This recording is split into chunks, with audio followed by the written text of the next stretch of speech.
pessoal, tudo bem?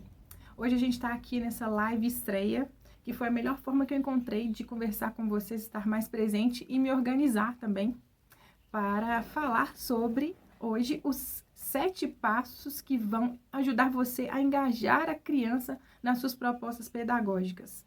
E eu tenho um recado para vocês antes de falar desse assunto, que é, se você quiser receber o slide que eu vou apresentar aqui, todo o material complementar dessa live, de todas as minhas outras lives, você pode entrar no nosso grupo do Telegram e o link está aqui embaixo na descrição do vídeo. Você pode entrar por lá, que é por lá que eu disponibilizo todos os materiais complementares que eu formulo para vocês para essa live acontecer. E para a gente falar de engajamento da criança, a gente precisa falar da aprendizagem ativa, que é o nosso motivo principal aqui no painel da infância, onde a criança é considerada como participante do processo. A criança é tratada como participante do processo. A gente não pode deixar de falar disso nesse momento agora que a gente está voltando às aulas, e a gente precisa observar quantas mudanças ocorreram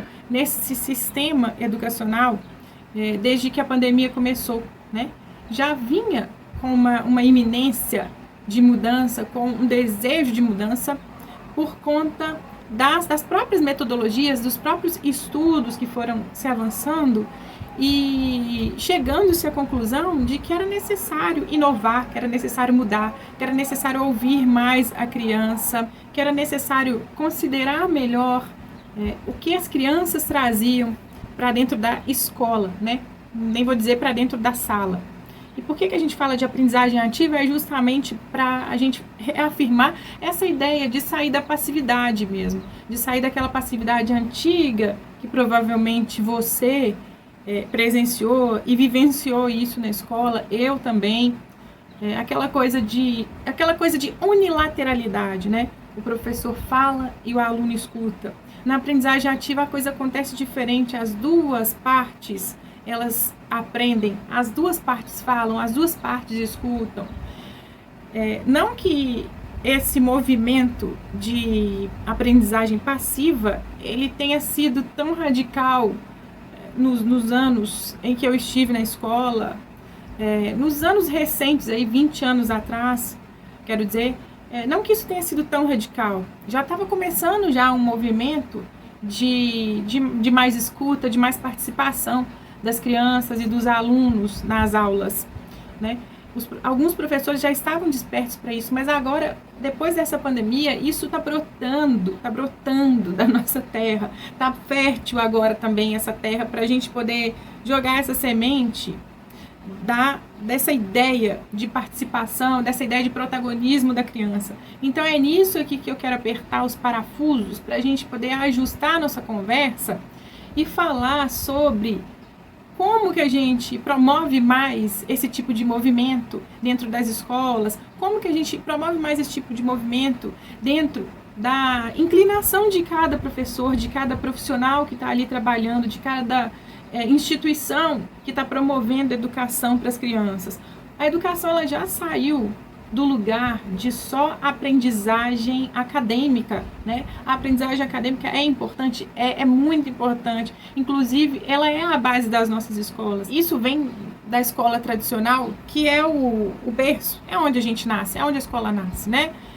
Querendo promover conhecimento, né? A época do iluminismo veio com toda essa ideia de que as pessoas precisavam ampliar mais a sua intelectualidade. Então a gente não vai jogar fora essa parte que é da nossa história. Isso é importante para que a gente construa, para que a gente vá construindo e reconstruindo essa história da nossa instrução, da nossa aquisição de conhecimento, né? A gente não vai jogar fora essa parte acadêmica, essa parte teórica, do conhecimento retórico, do conhecimento da gramática, do conhecimento das fórmulas matemáticas, da história, da geografia tradicional, da ciência, esse conhecimento científico, essa pesquisa. Nós não podemos abandonar isso, porque aí isso faz parte também do nosso crescimento.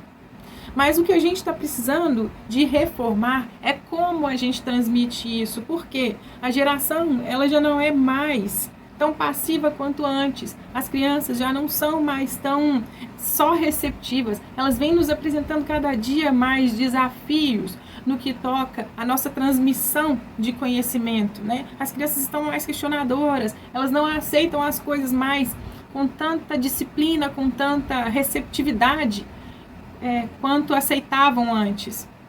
Então não dá para a gente falar de aprendizagem ativa sem considerar a participação e sem considerar o engajamento do aluno.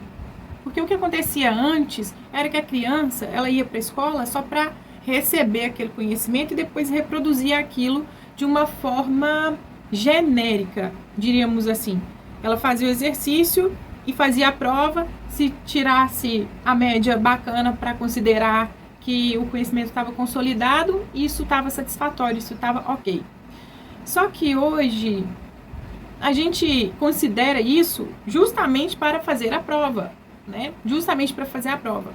Mas para a vida, a gente precisa abranger um pouco mais dessa ideia, dessa forma de abranger o conhecimento, porque o mundo está cada vez mais exigente de habilidades sociais.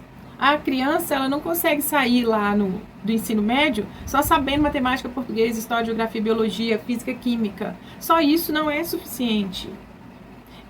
Ela precisa de conhecimentos para poder lidar com o meio onde ela vai estar inserida após essa bateria de exigências intelectuais que ela tem ao longo desses...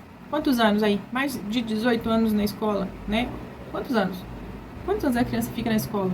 A partir de 2 anos, né? Vamos colocar, se ela entra com 2 anos e sai com 18, então ela fica com 16, ela tem pelo menos 16 anos ali de formação curricular. Só que quando ela sai ali, ela faz o Enem, né? O Enem hoje é o vestibular, é o Enem. Então são conhecimentos gerais. Esse adolescente que vai para a sociedade... muitos professores de universidades dizem, eles estão chegando aqui muito sambados, essa é a palavra que eu já escutei, estão chegando na universidade muito carentes de habilidades sociais, não sabem conviver, não sabem questionar, não sabem se posicionar diante de uma opinião, diante de um acontecimento, não sabem argumentar com precisão, com propriedade, sobre aquilo que precisam argumentar. Então a gente precisa desde sempre começar a pensar em considerar a criança engajada nas propostas. E para isso a gente tem que considerar o que essa criança traz, tem que considerar esse protagonismo, tem que considerar o que ela vai fazer diante daquilo que a gente vai apresentar, ou o que a gente vai fazer diante daquilo que ela vai nos apresentar. Claro que a escola tem a sua proposta pedagógica, né? Mas essa proposta precisa ser cada vez mais flexível para a gente conseguir abranger mais, com mais autonomia, com mais liberdade, com um projeto mais amplo, no sentido de conhecimentos gerais. Não que a gente não vá para o específico, mas a gente precisa ampliar um pouco essa proposta para não ficar preso a protocolos e matar a ideia de aprendizagem ativa, matar a ideia de construção de protagonismo de qualquer indivíduo em formação. Informação acadêmica, informação social, né? Então a gente precisa repensar isso. Então por onde que a gente vai começar a engajar essa criança na proposta pedagógica? Se a gente está falando de aprendizagem ativa, significa que a criança não é passiva, basicamente. Isso significa que a criança vai participar e que a criança vai nos ajudar a desenvolver aquele projeto que está em vigor para a gente desenvolver na escola, na sala, qualquer espaço educativo que a gente tiver, né? Nesse momento as aulas estão retomando, né? Aos poucos as aulas presenciais estão retomando, a gente já está conseguindo se adaptar a essa pandemia, com todos os cuidados, graças a Deus a gente está retomando, porque as crianças estavam sem espaço, sem a comunidade delas, né? Sem o convívio social, sem a interação que elas precisam para se desenvolver. Muitas vezes, com uma referência de autoridade só, a construção de saberes, ela fica limitada.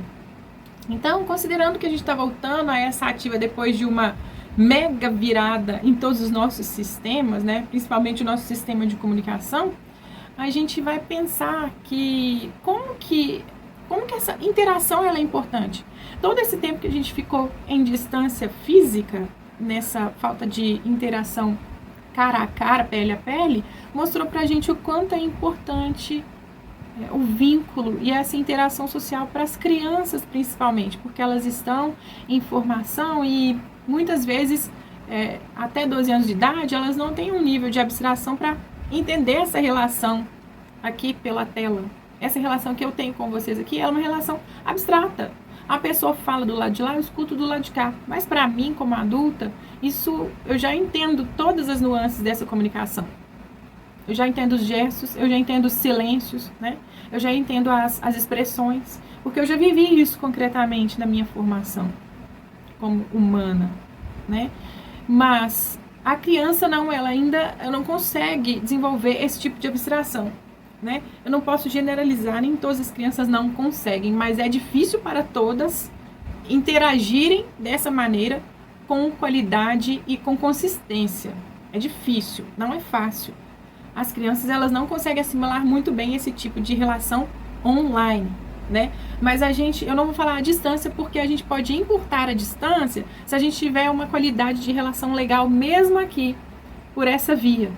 A gente pode encurtar a distância. Essa participação, essa interação, ela pode ter muita qualidade, ela pode ter muita participação, ela pode ter muita troca, né? E isso encurta a distância. A gente fala o ensino à distância, para dizer da distância física, mas a distância de comunicação, ela pode ser encurtada com a qualidade dessa comunicação, né?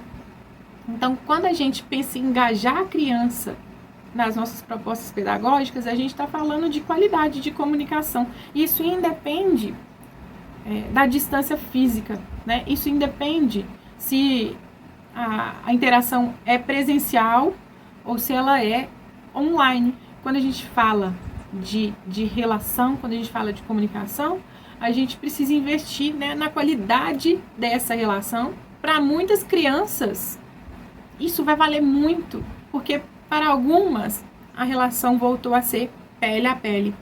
Para outras, a relação vai continuar sendo aqui online. A aprendizagem será mais significativa quanto maior for o grau de interação entre os participantes do processo. Então, se a gente tem uma boa interação com esses alunos, com essas crianças, a gente está encurtando essa chamada distância das relações, né? E isso depende de como que a gente considera a participação dessa criança, desse aluno, de como que a gente trata essas crianças. A gente tem que observar, por exemplo, se a gente abandonar os alunos com o material e deixar eles lá, mesmo que em grupos ou pares, a gente pode estar aumentando essa distância. A gente como líder, né? Líder de turma, professor, educador, condutor daquele grupo. Se a gente abandonar eles com esse material, a gente deixa eles com o material, mas deixa sem comunicação conosco, sem referência, sem segurança. E aí a gente vai distanciando essa relação e o engajamento tende a baixar. A gente também precisa considerar se os alunos, eles conseguem estabelecer a comunicação entre eles, se essa comunicação está sendo saudável, se a comunicação com o professor está sendo satisfatória, se eles estão conseguindo expressar o que eles querem dizer. A gente tem que dar espaço também para isso. Esse tipo de comunicação independe da distância física. Pode acontecer esse tipo de processo online também.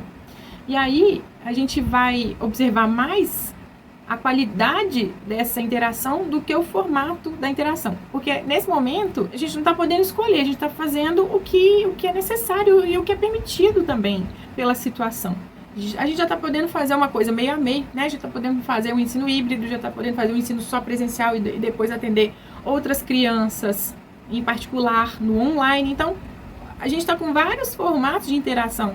Nós temos que pensar nessa qualidade para a gente conseguir aproximar mais dessa criança. A interação entre os participantes desse processo todo, ela está dizendo muito sobre a qualidade da comunicação. Se essa comunicação está sendo eficiente, né? Se as pessoas estão conseguindo interagir, se estão conseguindo se expressar de maneira a serem entendidas, a serem escutadas. e conseguirem trocar essa informação de forma clara. E uma comunicação eficiente considera o quê? Considera se o emissor emite bem essa mensagem, se a mensagem é codificada, ou seja, se esse emissor está conseguindo colocar códigos e símbolos que facilitam o entendimento dessa mensagem, se essa mensagem é clara, se o veículo ou o canal pelo qual o emissor está escolhendo passar essa mensagem, ele está sendo eficiente, ele está passando essa mensagem corretamente, fluida, se essa mensagem ela está sendo decodificada, ou seja, se ela está sendo traduzida para quem está recebendo através desse canal escolhido pelo emissor. A gente tem que considerar se o emissor está recebendo a mensagem, né? Por exemplo, aqui, se eu estou falando e vocês aí estão escutando, se o som está legal, né? Se não está tendo atraso de voz, se não está tendo processos que atrapalhem aqui a minha dicção, né? Se não está parando aí o vídeo, se está transmitindo legal. A gente depois considerar também o feedback de quem está recebendo a mensagem. Então, se aí no final recebe um feedback legal, tá, joia? Entendi tudo tranquilo, então a gente repete o processo, né? A gente emite cada vez com mais qualidade e fica com esse aparato aqui do canal de mensagem organizado e pronto para nos ajudar a passar a mensagem. Se isso for presencial, o canal da mensagem, ele pode ser uma história, ele pode ser um jogo, ele pode ser uma brincadeira. São vários os tipos de veículos onde eu posso transmitir. Então a gente tem que ver se esse veículo também tá legal para transmitir, né? Não é só a minha voz, é a minha entonação de voz. Então temos que analisar todos esses aspectos. Então, se a gente está falando de propostas ativas, de aprendizagem ativa e de engajamento das crianças nessa proposta, a gente vai começar pela comunicação, pela interação, que é essencial para cada um de nós. Uma qualidade de interação boa gera uma qualidade de comunicação melhor ainda. Então, a gente vai considerar 7 aspectos, 7 passos que vão te garantir que toda criança se comunique bem com você, que se engaje com você e que você também se engaje com ela, para que a sua proposta pedagógica possa ser muito bem introduzida, muito bem aceita por essas crianças e ter uma devolutiva boa para você reorganizar e redefinir cada rota que for necessária tomar nesse processo de envolvimento das crianças, nesse processo de construção de uma aprendizagem com cada vez mais participação delas nesse caminho. Então, primeiro ponto, primeiro passo, comunique-se com clareza, simplicidade, sem rodeios, de forma objetiva, direta, né? Para que a criança entenda o que você está querendo dizer, seja simples, seja literal, né? Entre na linguagem da criança, desça quantos níveis forem necessários de complexidade para que a criança entenda gradativamente o que você está querendo dizer, o que você está querendo passar. Segundo ponto, tenha em mente que você precisa ser claro, direto, objetivo, se adequar para que a criança consiga te entender. É o que eu acabei de falar, entrar na linguagem da criança, entrar no mundo da criança, na compreensão da criança, na fantasia, na imaginação da criança. Terceiro passo, observe as crianças e escolha qual canal de comunicação que você vai fazer, transmitir a sua mensagem, né? Qual tipo de mensagem que você vai passar? Cabe dentro de uma história? Cabe dentro de uma brincadeira? Cabe dentro de um livro? Cabe dentro de um filme? Cabe dentro de uma explicação? O canal é importante ser verificado para que ele esteja em consonância, em conformidade, em bom funcionamento para transmitir a sua mensagem da forma mais adequada que você achar que deve. Quarto ponto, transforme a informação que você vai passar em símbolos. Símbolos, representações, isso funciona muito com a criança. A criança tem uma linguagem simbólica. Esses símbolos e representações, eles são codificados, eles são decodificados, né? Isso é o código, isso é a codificação, os símbolos, os arquétipos, né? As crianças, elas se conectam muito com esse tipo de linguagem. um personagem de uma história, ele pode significar várias outras coisas, ele pode transmitir uma mensagem melhor do que qualquer explicação. Às vezes a roupa do personagem transmite mais informação do que qualquer explicação que você possa dar a uma criança. Quinto passo, observe como as crianças estão reagindo, como as crianças estão escutando e interpretando a informação que você está passando e se isso faz sentido para elas. De acordo com a resposta delas, você vai perceber se isso está fazendo efeito, fazendo sentido. Sétimo passo, você vai observar o que deu em relação a tudo isso que você fez através do feedback dessas crianças, né? Através desse feedback, você vai perceber se você conseguiu passar essa mensagem de forma clara, você vai perceber se você foi compreendido e você, a partir disso, você vai começar o processo novamente, aprimorando a cada necessidade que você detectar nesse caminho.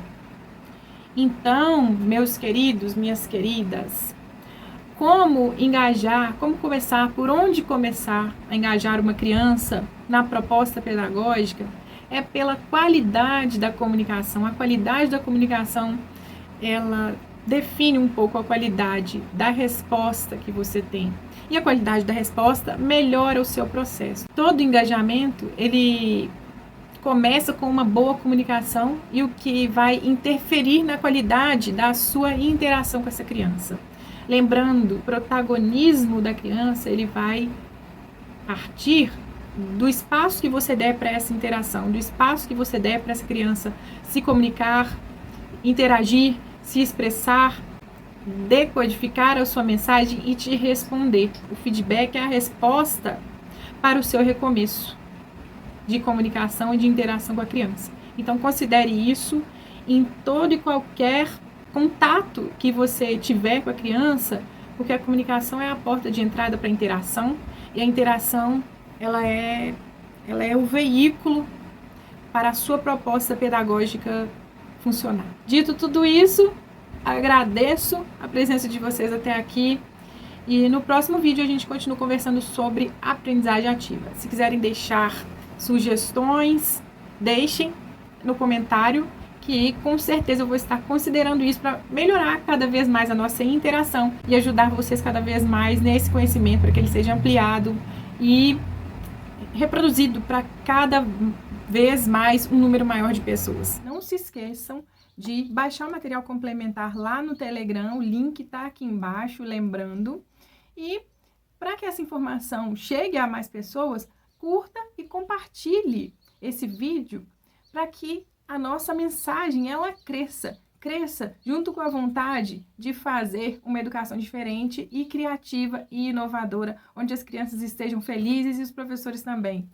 Um beijo para vocês, até o próximo vídeo, até a próxima live, espero vocês lá. Tchau, tchau!